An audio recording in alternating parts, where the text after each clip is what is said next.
First tonight, we're hearing from Austin Police Chief Art Acevedo himself about a decision today to temporarily shut down the department's DNA lab. Good evening, everyone. I'm Quita Culpepper. And I'm Brian Mays. That comes as state officials raise fears about how the lab is handling key evidence in major criminal cases. We have team coverage tonight, beginning with KVUE Defender and Austin American-Statesman reporter Tony Plahetsky, who broke the story this evening.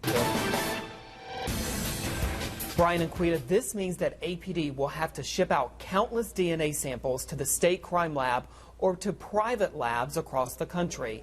Not only will that come with an extra price, it could also delay Travis County's already backlogged criminal justice system. What we don't know is exactly what the problems the Texas Forensic Science Commission has uncovered within the DNA lab, but I'm told the issues likely focus on calculations and the formulas staff were using to analyze DNA evidence. The big question is, what does that mean for hundreds of DNA samples that have been used in cases already prosecuted, and especially whether an innocent person may have been wrongly convicted? Tonight, this is what Police Chief Art Acevedo had to say about that. And I have been told preliminarily that the probability is low. Having said that, I'm going to ensure, and I think the DA, and speaking on Rosemary Lindberg, will ensure that we make it a priority to look at any prior cases to ensure that no one that's been innocent, no innocent person has been convicted, and to make sure that no wanted criminal has escaped the long arm of justice and of the law. Travis County DA Rosemary Lindberg also told me this evening that prosecutors are working with APD and the State Forensic Commission to make sure evidence they have used in court is scientifically sound. The Forensic Commission is expected to give those formal findings of a recent audit to APD as early as next week. I'm told it will also give recommendations on what it will take to get the lab up and running again. In the newsroom, Tony Plahetsky, KVUE News Night Beat. Good evening, I'm Terry Gruca, joined by Tony Plahetsky, who has been on this story all day. Tony, these new revelations are leading to questions about the quality of DNA evidence in criminal cases here in Austin. And Terry, we have learned tonight that for 8 straight days in March, hundreds of DNA samples were kept in a broken freezer, exposed to heat that could have badly damaged or destroyed them. That is according to a new memo that has just surfaced as part of an investigation into the crime lab operation. Now, according to that memo, not only was the freezer broken, an alert system that was supposed to notify the lab staff that the freezer wasn't cooling also failed. So instead of it being too warm for a few hours, it went on for more than a week. And the memo shows that because officials didn't know if the DNA samples were damaged, they decided not to tell anyone else, like defense attorneys, prosecutors, or judges. Now, the DNA section of the crime lab has been closed for months. That decision came after the Texas Forensic Science Center did an audit that found flawed scientific methods and training issues among staff. But officials tell me that the issue involving the freezer was not discovered by anyone outside the lab until late October, and that is sounding alarms tonight for many criminal justice officials. DA-elect Margaret Moore told me today, quote, "This raised serious concerns at the district attorney's office about APD's recognition of their responsibility to the DA's office and the justice system in general with regard to incidents that affect the quality of evidence. It is an important factor as we begin a community deliberation about how to resolve existing issues and move forward." So the biggest question tonight is whether or not any of these samples were actually ruined. APD tells me they still have not figured that out yet. We'll be following this story in the days and weeks to come. Terry?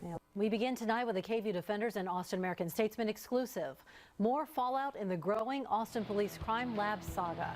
The state has been helping lab staff get the facility up and running again, but tonight they say we're out. Tonight, Tony Plahetsky joins us, and he broke the story this evening online. He's here with the very latest. Tony? Well, Terry, soon after APD closed the lab 6 months ago, they asked experts from the Texas Department of Public Safety to help retrain workers. But in a memo to the department late today, DPS officials say they have lost faith in most of the staff, and they're moving on. Here's what we know right now. DPS experts have been coming to the lab since June. That's when officials found big concerns about how workers were analyzing evidence. In today's letter, DPS officials say they have faced significant challenges in the quality of the lab's work. They said they are only willing to keep working with 2 of 6 DNA analysts, but those workers must come to a state facility for that training. It's the latest fallout facing the lab and a new setback in efforts to possibly get it reopened. A state audit in June said lab staff weren't properly analyzing DNA in some major cases, had contamination issues.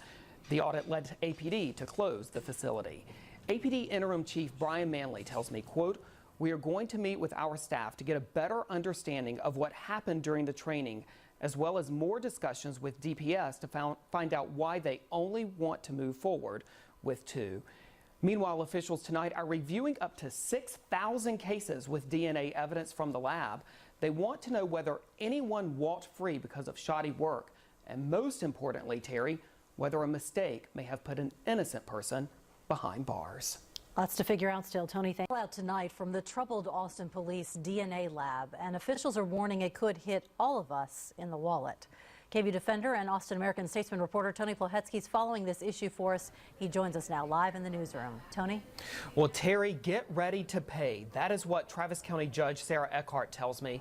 The cost of reviewing thousands of cases involving DNA evidence processed by the lab could take up to $14 million. And she says the only way to do that is to either raise taxes or cut programs. The city-run lab has been closed for 6 months. That's when the state found that the lab staff were improperly analyzing DNA samples, and now their work is having to be reviewed by experts and possibly redone altogether. Cost estimates obtained by the KVUE Defenders show that the county is considering 3 different models for doing that, with costs ranging from about $6 million all the way up to $14.4 million. It's a very big deal. It's not often that you see a cost driver, an unexpected cost driver of this size. This is what government is for, to respond to unanticipated circumstances in our community that are absolutely necessary.